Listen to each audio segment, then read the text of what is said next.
This is Hannibal from the HannibalTV.com, and we usually do professional wrestling and MMA related interviews, but we have done some UFO related interviews, and today is going to be another UFO related interview because on the line we have the author of the Pascagoula, The Closest Encounter, My Story by Calvin Parker, which is available on Amazon now, but we have Calvin Parker himself on the line who discusses in this book an alien abduction incident that occurred with him and one of his friends in 1973 in Pascagoula, Mississippi. How are you tonight, Mr. Parker?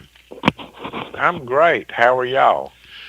I'm doing well. I was actually in Mississippi back in October conducting a wrestling interview. And I find that sometimes when mainstream media makes fun of abduction incidents, they sometimes make fun of the fact that sometimes they take place in secluded places. But when I was driving through Mississippi, it is very rural and very secluded, so I could see how something like that could happen there, and it wouldn't be a mass sighting. Right. It was some eyewitnesses to it, and that's all accounted for in the book. And the eyewitness accounts came out later because I guess originally you guys didn't want this story to go public because you were about to get married and you were only 19 and you didn't want to have this reputation. And then you ended up moving, and now it's many decades later that you finally have come out with this book, I guess, just to get everything documented. Yeah, what it was, when I would give an interview with the media, or the media would track me down and say they had an interview with me, then it would somehow end up getting changed. And I didn't like that. If you're going to do an interview with someone, you do it just raw and you let them, you don't change what they say. So I was having a problem with that. And I actually wasn't going to write a book, but Philip Mantle with a Flying Disc Press, he said, well, look, Calvin, if you do it or write a book, it's documented. That's your words, that's your legacy, and they can't go in there and change it on you. All you got to do is tell them to read the book. And I guess when this took place in 1973, from what I understand, it was national news, and it was the first real big alien abduction story that ever came out. Is that about correct? Oh, was it national news? Of course, in 73, you don't have the social media, or you didn't have cell phones. And I guess word of mouth traveled faster than anything. But when this happened, we were at the sheriff department, and this is the only way I could figure out that it leaked. The sheriff department brought us in, interrogated us, put us in a room together, and then the next morning we got up and went to work, and we asked them not to say nothing to nobody. But when we got to work, it was just storms of media there. And the only way I could figure out is maybe somebody at the sheriff department leaked it, or during the 70s, the scanners was real bad, where they would scan the sheriff department radios and police radios and all that. And everybody and their brother had one, and somebody might have heard it and leaked it out like that. Even the press had scanners, so that could be very well how it got leaked. And since you've written your book, I know you've been on, I think, Fox and a few other major television shows, haven't you? Could you name some of the television shows you've been on for news for this? I could. One's Fox News. Then I've been on all the local news stations here on the Mississippi Gulf Coast. And then I was on ITV out of the UK. And from what I understand, they have millions of viewers. And it's several more. It's hard to remember them. But every night since the book's released, I've been on some kind of program, and it's just about wore me down. I can imagine because I guess if you were, I'm not a great mathematician, but how old are you now if you were 19 in 1973? 64. 64 years old, okay. Yes, sir. And the other gentleman that was with you has since passed on. He has. I think he did. I never really kept up with him, but about 7 years ago. Oh, and I'm going to do a show this coming Thursday with the Travel Channel, so I got a flight flying out of here before too long, going to Austin, Texas, and I'll be over there for a few days with the Travel Channel. Okay, well, I just wanted to establish for people that haven't heard about your story and your book that how major a story this was. But could you actually get into the situation? I understand you were a fisherman and you had just finished a day's work and you were fishing when all of this occurred. Yes, sir, that's true. We'd got off work. It was October the 11th of 1973. And for an October day, it was probably 90 degrees that day. So we had got off work and decided to go fishing to kind of relax a little bit before we went home. So we picked our fishing equipment up and went to a place in Pascagoula. It was an old abandoned shipyard, the Shaw Peters Shipyard, and pulled up and parked. And it was, as far as getting there, it was hard to get there. You had to go around the world in order to get to this place. And when we got there, I noticed I never had been there before, and I told Charlie, I said, they need to pick this place up. There's all kind of trash here. And he said, well, where the flood water comes in, it brings the trash in, and then it goes out. And he said, this has been abandoned for a while, and it's just left the debris here. So it took us probably to walk to the river at least a good 15 minutes. And we was sitting on the east bank of the Pascagoula River, and I was facing a Coast Guard ship, or sitting there looking at a Coast Guard ship. And in the back of my mind, I was wondering, how does something made out of steel float? And that's when I noticed some blue hazy lights flashing from behind us. And I was thinking, now, Charlie done got me in trouble. We on private property down here. And they come to lock us up or put us in jail or run us off. And I wish that had been the case.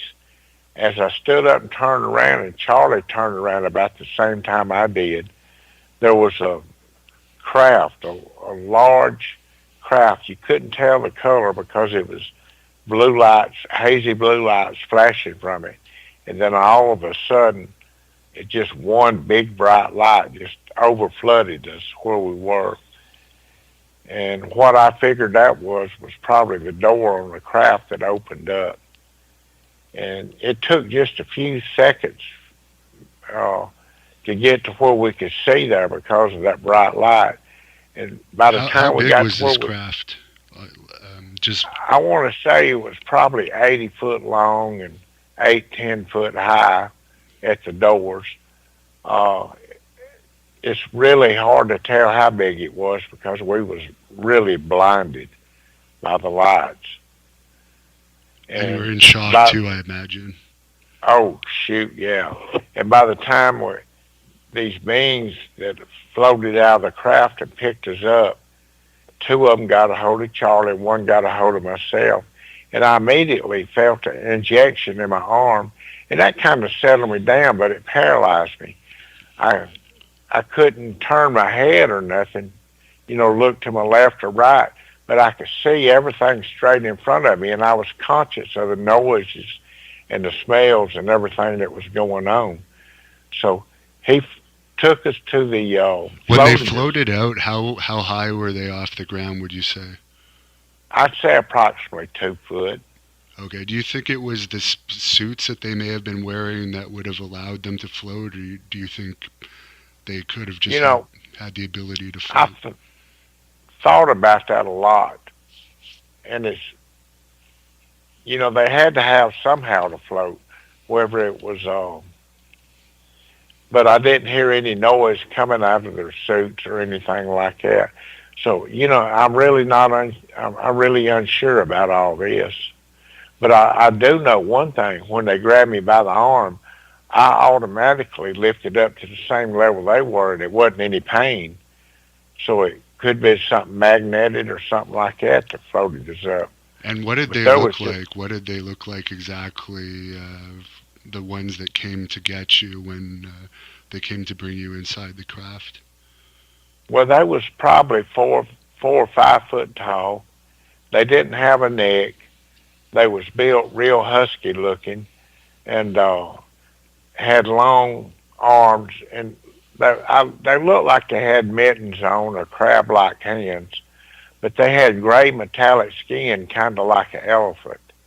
And that's the best way to describe their skin. It was kind of wrinkled and like an elephant. So the skin was showing. Like what kind? What was the suit covering? Was it like clothes for us, or was it?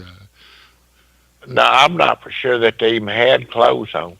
Okay. Actually, the more I think about what I seen on them, the ones that picked us up, they had robotic moves and, kind of mechanical. When they moved, they kind of did it in certain motions, and it just made me think it was kind of like a robot taking commands from somewhere else.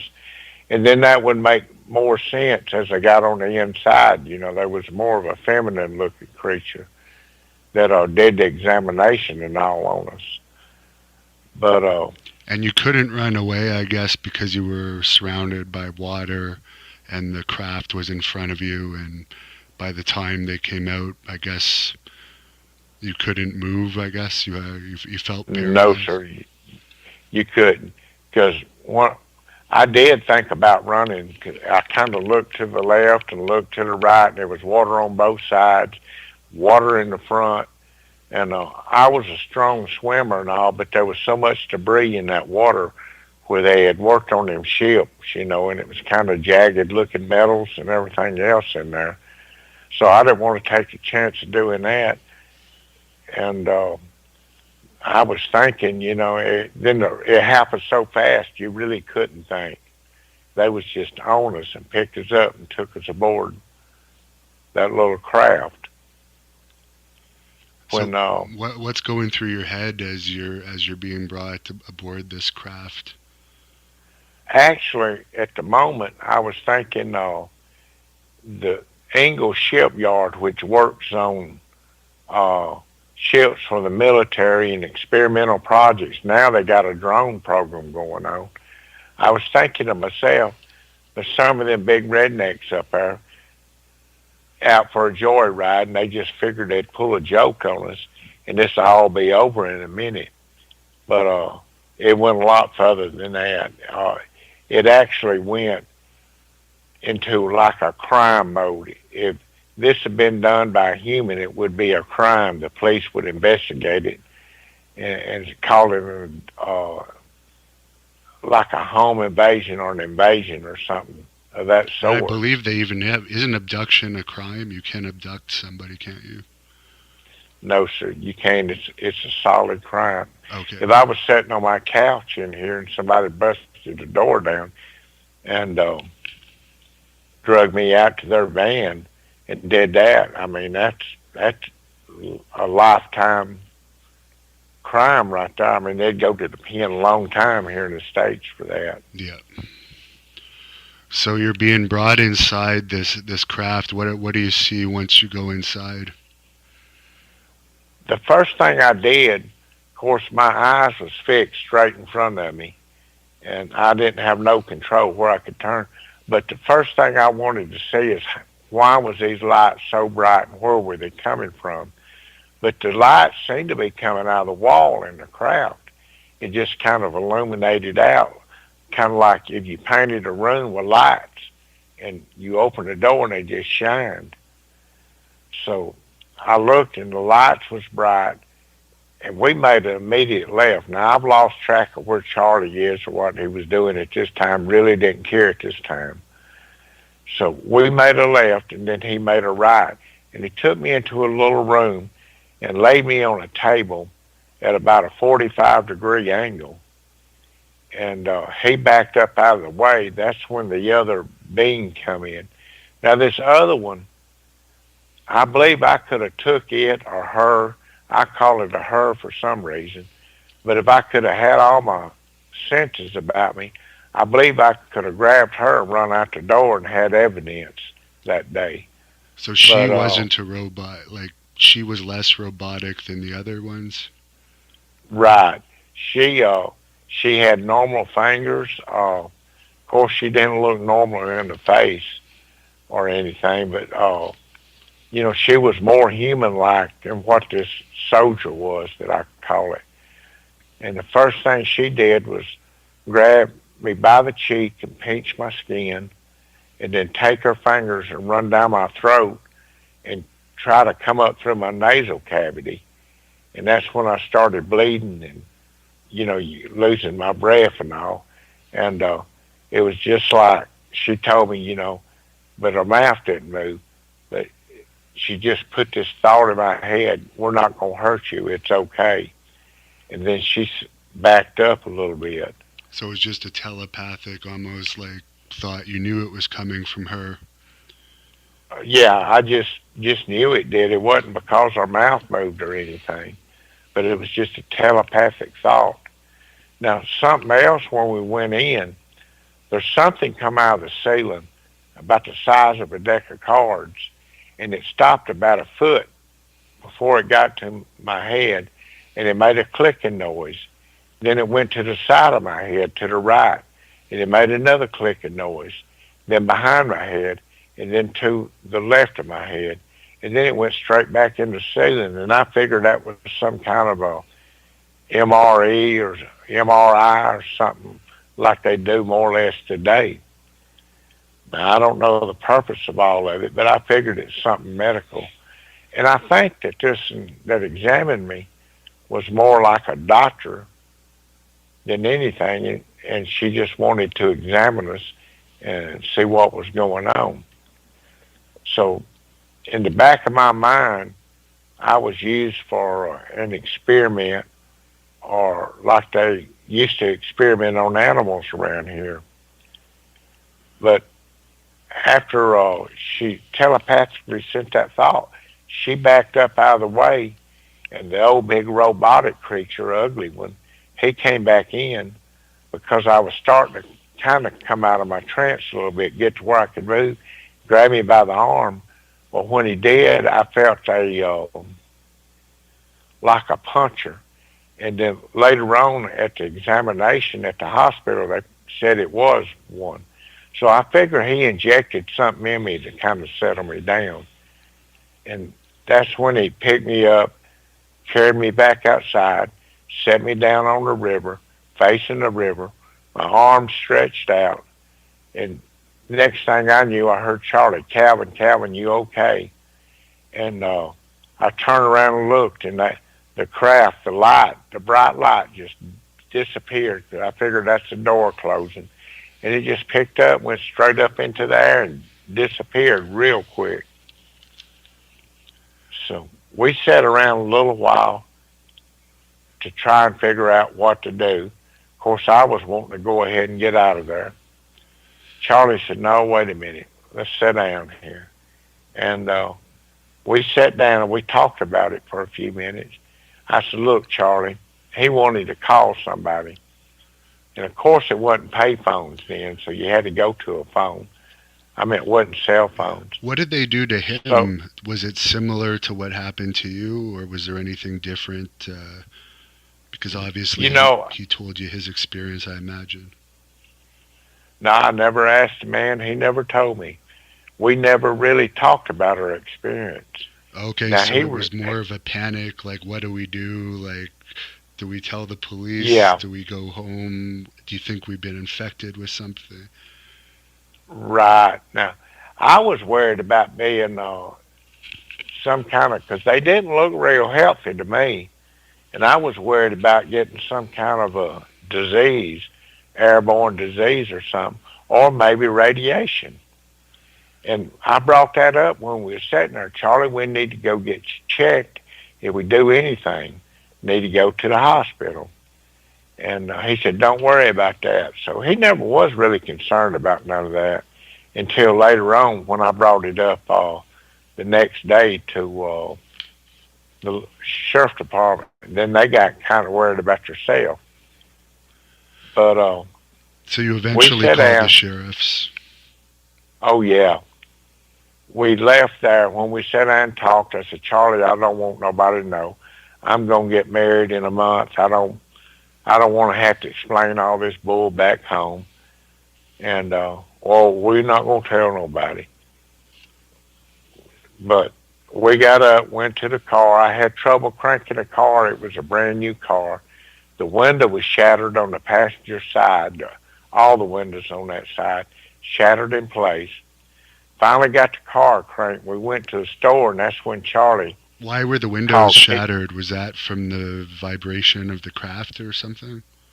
It had to be because we was parked probably 100 foot from where the craft landed, and it was facing the craft. The car was pretty much parallel with the craft that landed there, and I figured it's kind of like these opera singers that can break glass with their voice. I figured there was a high enough pitch in here to shatter the windows in place. Plus, it messed the electrical system of the car up. Okay, so But the we new got car wasn't very new after that. no, and I was really upset about all that, and I get into that a little later because the sheriff department then made a report on it. I could have turned it over to insurance, but we left there and we went to a little Magic Mart store, and they had a payphone outside. Now in the state of Mississippi in the '70s, 6 o'clock in the evening, the streets roll up. Nothing's open because they have blue laws. So you're not going to find a store or nothing open if you wanted to go in one. But they did have payphones on the outside, and that's where Charlie called Keesler Air Force Base first. And they told him to call the local authorities because they didn't deal with nothing like that anymore. So Charlie called the sheriff department. They said, y'all wait right there. And it wasn't just a few minutes. They pulled up in a patrol car and looked in, give us a field sobriety test to see if we'd been drinking, and told us to follow them to the sheriff department. So we followed there, and they followed up more on the drinking to see if we'd been drinking, and they proved we hadn't. And they took Charlie into a interrogation room. They took myself into an interrogation room and interrogated us. Then they put us into a room together and left out. But little did I know at this time, they had a tape recorder in one of the drawers in that room so they could listen in on what we was talking about. And I know what they thought. We'd get in there and say, tell them, we got one over on them or something like that. But that wasn't the case. So they came back in just a few minutes, took the tape recorder out, and walked into another room. Now, I still didn't know there was a tape recorder. They listened to it. That's when they called the big sheriff to come in, and he was just stunned. He didn't, because of the reactions, the way we was acting on the tape. And he come in there and he told us, he said, y'all can go home. He said, I want to tell y'all, if this had been a hoax, you was going to jail for a long time. But I believe it's something to this. Y'all go home. We'll talk about it tomorrow. So that's when we left and went home. Then we got up the next morning at 7 o'clock and come on back into work. When we got to work, to the place where we worked, that's when I noticed cars that had never been there before, never have I seen in my life. That place was flooded with the news media. There was cameras set up outside yard and all. I didn't know what was going on. I thought it was maybe some kind of special event the shipyard was having. I didn't know they was there for Charlie and I. But we went ahead and made it to the gate. We got brassed in, went on to our workstations. And it wasn't just a minute. They sent somebody from the office to pick us up and bring us back to the office. And we got in there, and the owner of the shipyard come in. He said, we cannot conduct business. What's going on? And I was thinking, well, why in the world is he telling us this?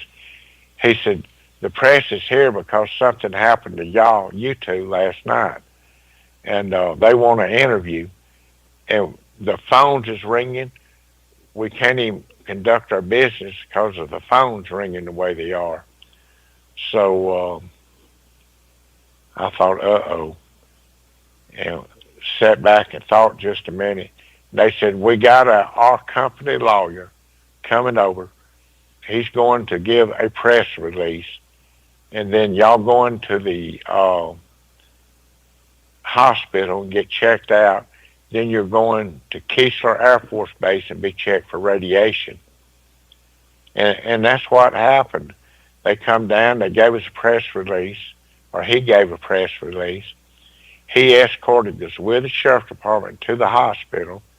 They did a thorough examination, blood work and everything. And they decided that the punctures on us could have been an injection that I had on my arms, where we kind of settled down.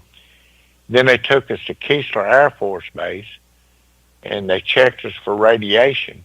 When we pulled up, it was an Air Force Base. We didn't even have to stop at the gate. They just had an escort and escorted us right on up to the building. And there was 4 or 5 guys out there in these hazmat suits. They checked us for radiation. Then when that was over, one of them hollered all clear, and they said, well, they want to see you inside. So they had a guard escort us down to a conference room. And it was a lot of the local, and why they did this, I don't know, have the local police departments, the mayors, all the staff of the service, high-ranking military officers, and all was in there. And we had to explain to them what went on. And they did like a news interview with us, I guess, for a press release. And they was real nice and courteous and told us we could go. So we went back out, got in the patrol car, and that's when we went back to our workstation. And they told us that Dr. John Allen Hynek was on his way down, and he wanted to see us in the morning for us to be back at the shipyard in the morning. And that's when they had the press set up for their big press release at the shipyard. And sure enough, good to the word, Dr. Hynek and Dr. John Allen Harder was at the shipyard waiting to talk to Charlie and I. And they did a pretty intense interview with the both of us. And they had already been out to the place where this happened. And that's another thing I don't understand. And back then, well, I do, it being back when this happened, because there was there was 3 TV stations on the TV. It was ABC, NBC, and CBS. Nobody ever talked about it. I didn't even know what a UFO was. Oh, nobody of course, talked about it. because there's no internet either, and news didn't travel fast. No, sir. No cell phones, no internet, 3 TV stations. You had 3 old geezers that's been there for 100 years on TV that did the news. And unless you was the president of the United States, nothing got broke into. So the news media was really starving for news. And that's one reason that I think it went over so big, because there wasn't any news back then. The biggest thing, that we had just went through was Watergate or something like that. So anyhow, they should have taped off the site where this happened, because I'm sure there was evidence left there, but they didn't. Dr. Heineck went down and he searched the site, and he actually had reports on everything that went on, what he found. Now, I didn't get to see his reports, and the only thing he said to me is that, or he gave a press release, he said, I believe these guys are legitimate. If they acted, they should be in Hollywood because they're good actors. He said, I believe them. Right, and your friend had been in the North Korean War and seen action, and apparently, from what I understand, he was quite traumatized by the experience as well. Yeah, and North Korea was a pretty tough battle for their people. It was cold, they starved, and I've heard stories. Now, me and him never talked about it, but I've heard stories since then about what the men went through in North Korea. And if you was battle driven back then, you was kind of a hard ass. But But you're in a situation where you had no control over what was happening to you, and these are beings from you don't know where coming down, right, and I guess you're lucky that you are alive, and they decided to release you after whatever they did. yes, sir. You were, like I say, I don't care how bad that you would be, or if you was even harmed. I don't believe it was nothing you could do about it. We just had to go along with what they wanted. And because I know the next day at the shipyard, some of the men, they all had their rifles or guns or pistols, and they was fixing to get in their boats at night and go hunting these things, which, that was ridiculous. I knew they was already young. And I told them, I said, you fellas better not, if you find them, you better not shoot at them, because I feel like you'll pay for this if you do. But that was just the mentality of the Mississippi rednecks back in. If you can't fix it, then you shoot it. So that's pretty much the way they felt. And what were the other sightings? I guess people in the town saw strange lights in the sky that night. What were some of the other reports that had come in that collaborated what you and your friend went through?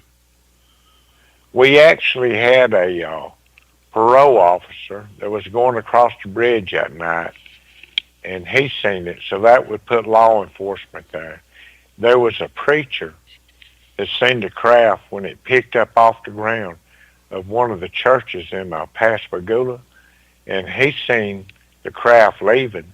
And then there was a guy from a preacher from Greece that seen the things in the sky that while he was coming across the bridge. So we have that many witnesses. Then there was some of the local people that lived around that seen it, and some of them just came out in '73 at the book signing. And you want to think in the back of your mind that people wouldn't tell you a story about something like that if it didn't happen. And I really believe these people, because we was with it was stories like, we was with our mom and dad and we seen this, and we was standing in the backyard. We know this happened. We just waited to see you to tell about it, because I had completely disappeared out of the public eye. I didn't want nothing to do with any of this. Now, Charles Hickson took a different path than I did. He made every public talk show, every public event. He wrote a book. I got a copy of his book. I never read it because I didn't want nothing to do with all this. And then why I decided to do the book when I did, like I say, the news meter. My wife and I was at a wake one night, and I signed a register.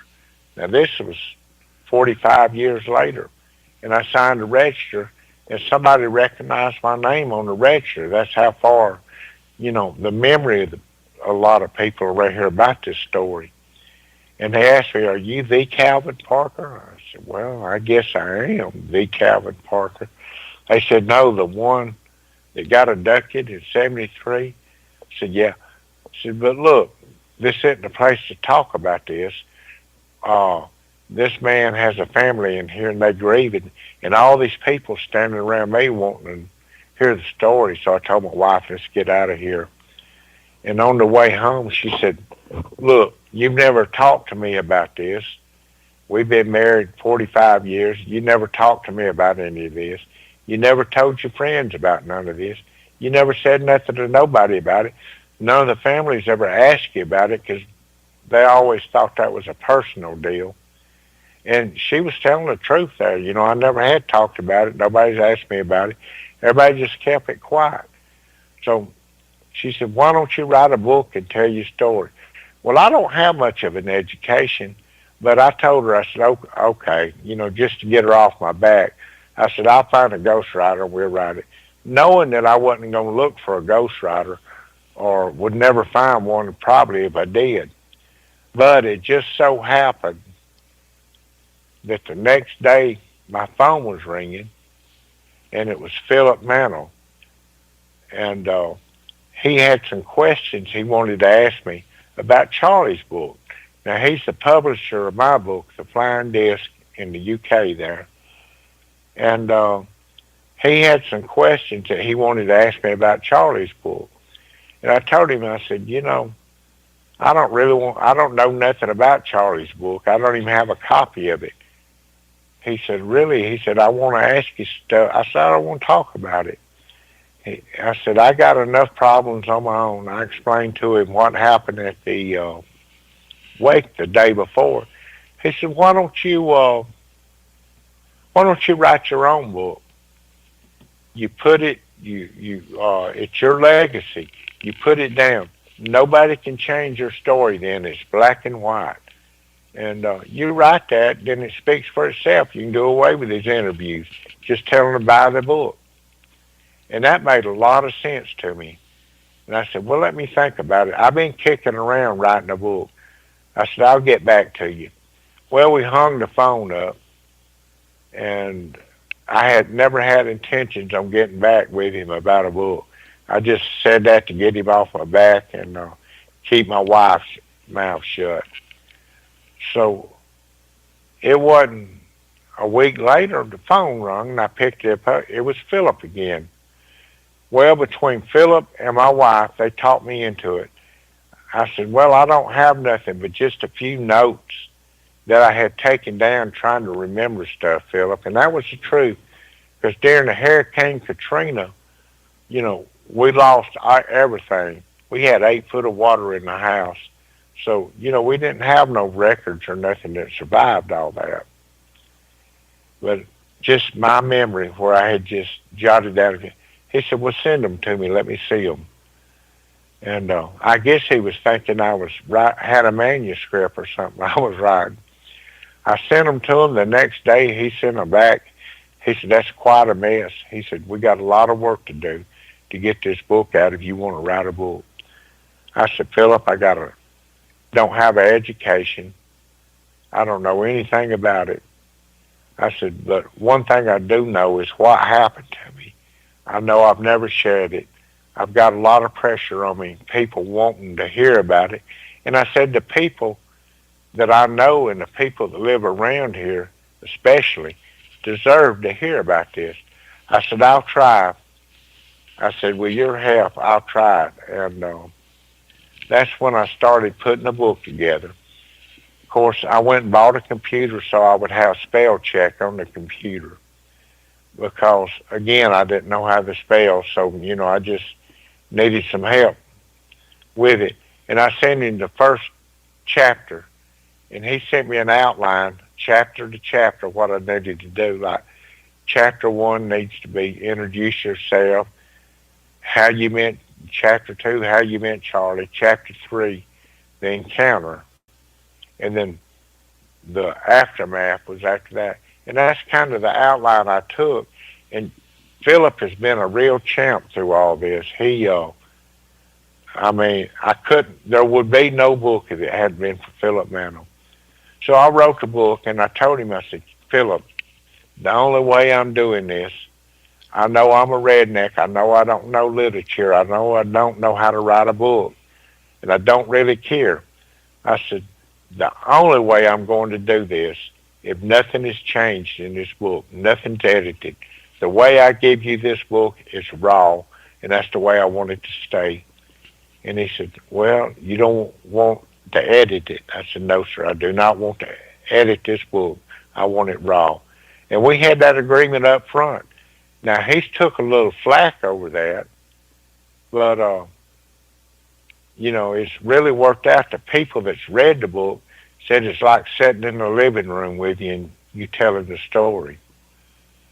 And you did pass a lie detector test regarding this, from what I understand, and I think there's some other documentation in the book that helps support everything that you went through. Is that right? Yes, sir. Now, I have to say Philip was good with coming up with documentation.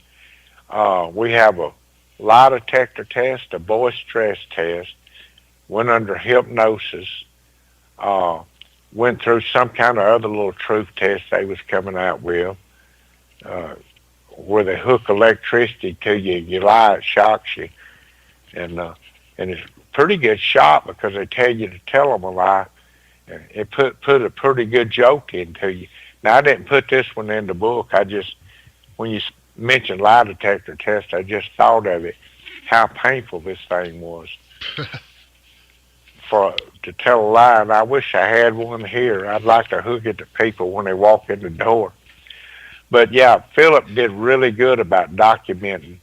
While I was writing the book on my story, he was putting together all these articles that come out of all over the world where it happened, all the documentation, all the proof. He was able to get the manuscripts and the secret tapes of the sheriff department. And one more thing he got that really surprised me, I had mentioned to Philip, I said, I met Bud Hopkins one time. I had some missing time. And I got to, a friend of mine took me to see Bud Hopkins because he had wrote a book on missing times. And Bud tried to hypnotize me. And I don't believe he ever hypnotized me. He said, oh, I know Bud very well. I said, well, good. You call him up and talk to him and see if I was hypnotized. He said, Bud passed away a pretty good while back. I said, well, I hate to hear that because I did like Bud Hopkins. And he said, let me see if I can get a hold of his notes from that.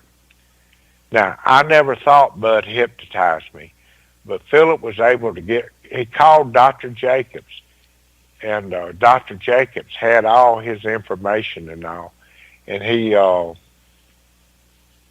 sent the tape where Dr. Jacobs called me and asked if he had his permission to send that tape to Philip.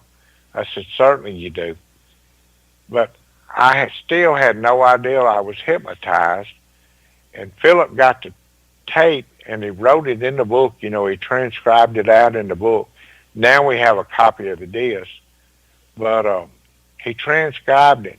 And when he sent it to me over the computer, in a format there for me to read, I couldn't even read it because I was so shocked that I was hypnotized. I didn't know it. But what he had done was put a post-hypnotic suggestion in my head that I only would remember the things that I could handle and wanted to remember when the time got ready. And up until he did this, I know I walked out read some of it, and I walked out on the porch and I told my wife, I said, you remember when we seen Bud Hopkins and he said he hypnotized me? Or we went to get hypnotized? I said, yeah. I said, he hypnotized me. There's probably a 2 or 3 hour session here. Wow. And that was shocking to me. So there's a lot of things that collaborate your story in this, and of course, you're probably not making that much money on the book, but this is the first thing you've put out in all these years that actually could make money. So initially, when this story came out, there was no benefit to you because you didn't actually like being recognized for this. Exactly right. I don't, and it's. I don't think anyone in the UFO industry really makes what they call them, ufologists or whatever they call them, Yeah, that write books and do things like that. It's not any money in that. Uh, Most of my work, 99% of my work now, I had a book signing down here in Pascagoula, and I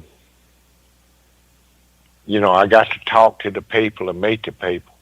And about 99% of my work is more or less like going around and meeting people and doing favors for other people.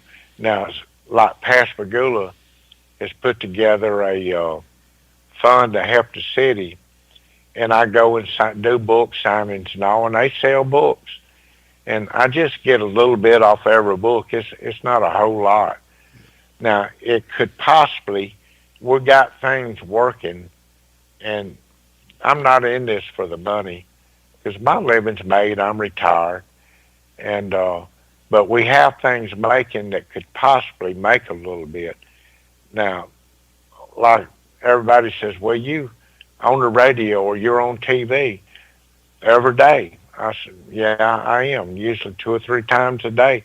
I said, but keep in mind, they don't send Calvin Parker a check for getting on the radio or news, don't pay for news.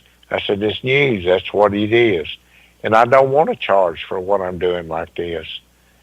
Where a lot of people, and I told Philip, I'm going to make the circuit on the conference this year because I never have been to these conferences, and I'm kind of looking forward to going. And but I'm not going to do like a lot of these people do. I'm not going to make a career out of going to these things every year. This year, when October hits of this year, October the 11th, I got one more book signing that I've agreed to do. And then I'm going off grid. I got a houseboat. I'll be on that. And they won't be but one way to get a hold of me, and that's getting a boat and come out in this river somewhere or the ocean and find me. And that's the way I want to live life. I got a big house. I'm going to get rid of this house, and I'm getting on this houseboat. And I won't need electricity or the way I've got it set up or nothing. I don't want a cell phone on it. I might have a radio, a VHF radio. So if somebody wants to get a hold of me or want to talk about this, they better do it between now and October of this year. And I agreed. That's one thing I did agree on with Philip, that I would make the circle. And, the conferences and things like that and help promote the book. But October's the end of my contract.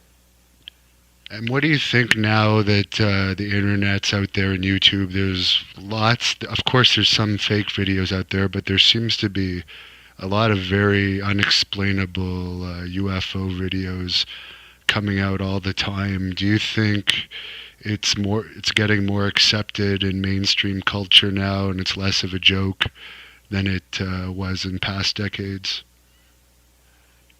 I feel like, it's no doubt about it, I feel like that sooner or later somebody is going to get the evidence that they need, and it will go all across the world immediately because of the internet.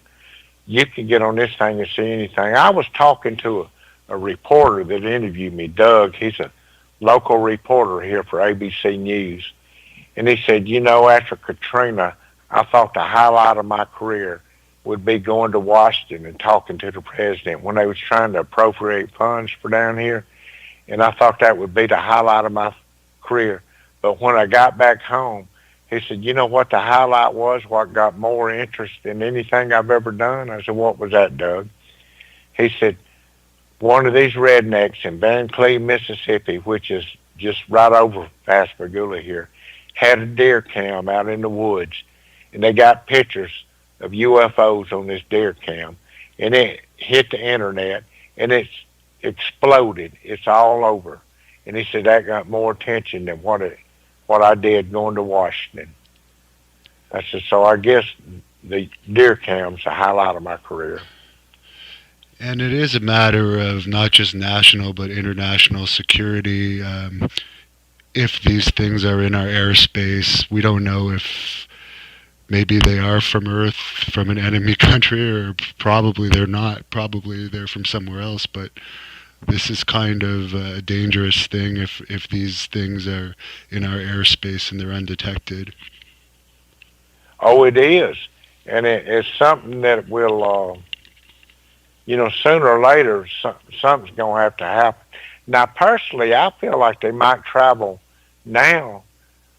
Used to it was a big thing. I was looking back, you'd hear of a UFO regular, but now I think they kind of travel interdimensional.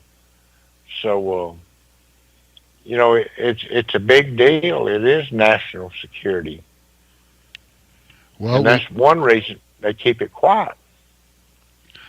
yeah, because they say that they're not interested. I know in Canada, the government said, and the government has actually admitted that there's more sightings, but they say they're not going to investigate it themselves. They're going to leave it up to people to privately investigate it. But I would find no matter what it is, if we don't know what it is and it's in our airspace, that is very dangerous for sure. We want to know what's in our airspace. But Exactly right. There's so much interest in this right now, and it's more and more. You have the History Channel that's showing this ancient alien, and actually some of the stuff they talk about makes a lot of sense. Up until I wrote the book, I didn't pay no attention to this. I just figured it was a bunch of people that wanted their 5 minutes, and I feel like some of them are. But I made a point to go see Betty Hill. I flew up and interviewed her, and I tell you why. She and her husband, Betty and Barney Hill, had a sighting in the '60s, and it was a pretty big deal back then. But you know what convinced me it was true? It wasn't the sighting they had or the evidence they had. They were a mixed couple, and back then, a white woman didn't marry a black man and get away with it. It just wasn't heard of. And I said, if they put that much publicity on themselves, as deep set, as hard against what people are against that right now, it's got to be something to it. And I got to go. I spent 3, 4 days at her house, and she is a great person, a lovely person. And we talked, and she asked me a lot of questions. I did her, and we even went up into the mountains where they had their sighting.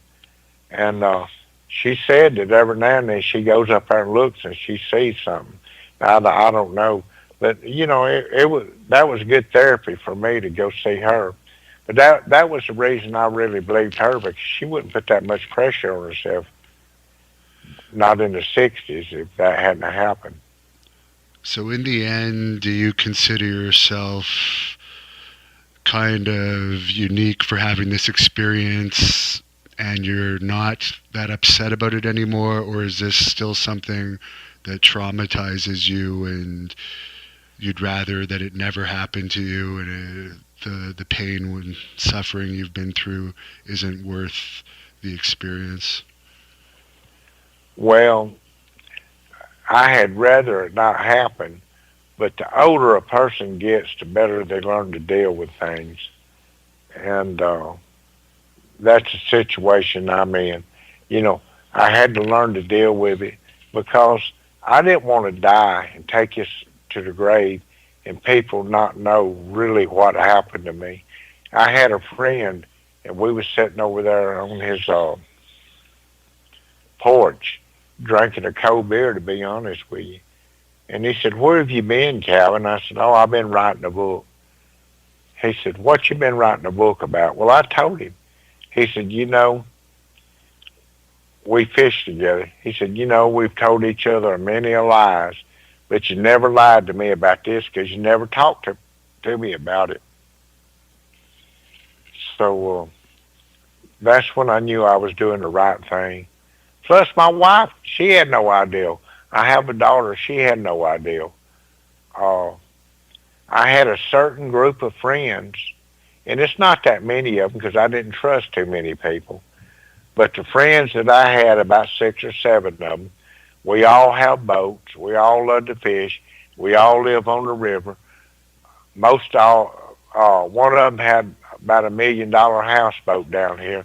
And during the summer, we'd all come down. We'd get on a houseboat. We'd cook. We'd barbecue. We'd visit. We all go fish our separate ways. Then during the winter, we'd go our separate ways and wouldn't nobody hear from nothing unless somebody needed something. But if one of us needed something, we all pulled together and done it. My house flooded. One of them gave me the tile. I didn't have insurance at the time. One of them had a mobile home park. He's selling mobile homes and all. He said, look, he said, I got a bunch of tile in storage. Come get it. I didn't want to do it. He said, no, come get it. Well, I got it, brought it in, fixing to put it down. Well, I got a friend that owns a construction company, and I speak about all of them in the book. And I have a friend that owns a construction company, and he sent crews over to help put this down. I mean, that's just the kind of friends we are. And when they needed help, I was there for them. And you can do that with just a few friends. And it's not, and you know, Facebook's great to get out and meet people and chat and talk about things. Yeah, and you're on that for people that want to follow you. They can look you up, Calvin Parker, on Facebook, just to throw that out there for our listeners. Right. And, you know, I do this because there's a few people that want to keep up with what's going on with this. And I try to get on it every day. And I try, you know, I will speak to a few people every day on Facebook. And if somebody emails me or writes me, I'll answer them. And I try to keep everybody in the loop of what's happening. Because I didn't write the book for me. I wrote it for everybody. And that's just the way that I feel about it. And what I'm trying to do with this is make it easier on somebody else that might have a sighting or an abduction, and let them know how to go about handling this a little better than what I did. There was no schooling back when I did this. Nobody knew how to handle things. Now somebody asks, what do I do? Well, the first thing you do is get to a safe place. Call the law enforcement. Let them check it like a crime scene. And that's what it is, a crime scene. And then document everything that you've seen while you're thinking about it. Get something, write it all down, or get a tape recorder. Everybody has cell phones now. It's no reason not to get pictures anymore if you can. And it's just things that's coming forward now that a person can do that they couldn't do back in the day that it happened to me. I mean, number one, nobody ever heard of UFOs or aliens, so they didn't know what to do about it. There was no books on abductions. You might find a fiction book on aliens if you searched in the library, but but the law enforcement didn't know how to handle it, and actually they made it harder on the person that got abducted than what the aliens would. Time it was all over, and the news media, most of them is just glorified idiots now. And I don't mind saying that, but it's the truth. You know, they won't tell the news like it is. And that's the only place that Donald Trump and I meet eye to eye. And I don't get into politics at all, but I've heard him talking about fake news and stuff. But I can relate to him on that. Well, anyone that's been in the news or any type of public figure knows a little bit about how people spin the news and details that are left out a lot of the times. But did any ufologists or alien expert speculate on what type of species of aliens it may have been that you encountered? Because obviously we know about there's a gray species, which are more of the classic species, and then we've heard that there's like a tall white type species of alien, but I never really. Yours is kind of unique, so I was just curious if anyone tried to speculate of possibly a name of that type of alien species that you may have encountered. No, nobody ever has. I've been meaning, Philip, the publisher of the book, he's a ufologist, whatever they call him, and the only thing I ever heard him say about it, and he was saying it to a guy. They're working on a documentary now with this, and he said, "Well, look, Calvin, it was a unique encounter that he had with a unique species, and that was the only thing he ever said." I would like to hear him on a show talk about it, or two or three different ones. Yeah, because a lot of people that aren't really that familiar with the possibility of aliens, they always assume there's only one species, but the universe is so vast. Even there's not even one, like people on Earth are a lot different, let alone beings from other planets or other galaxies. They all might have different intentions, and the ones that you described are definitely unique. As you said, they may have been robots, but the crab-like hands I think you described, I never heard of anyone else describe encountering aliens like that. So it's a very interesting and unique story. And I haven't ordered your book yet, but I will definitely order your book, and it is available on Amazon. Do you want to remind people the different ways they could purchase your book? As far as I know, Amazon is the best way to get it right now, and it's also out in audio and Kindle through Amazon. Thank you for watching the Hannibal TV.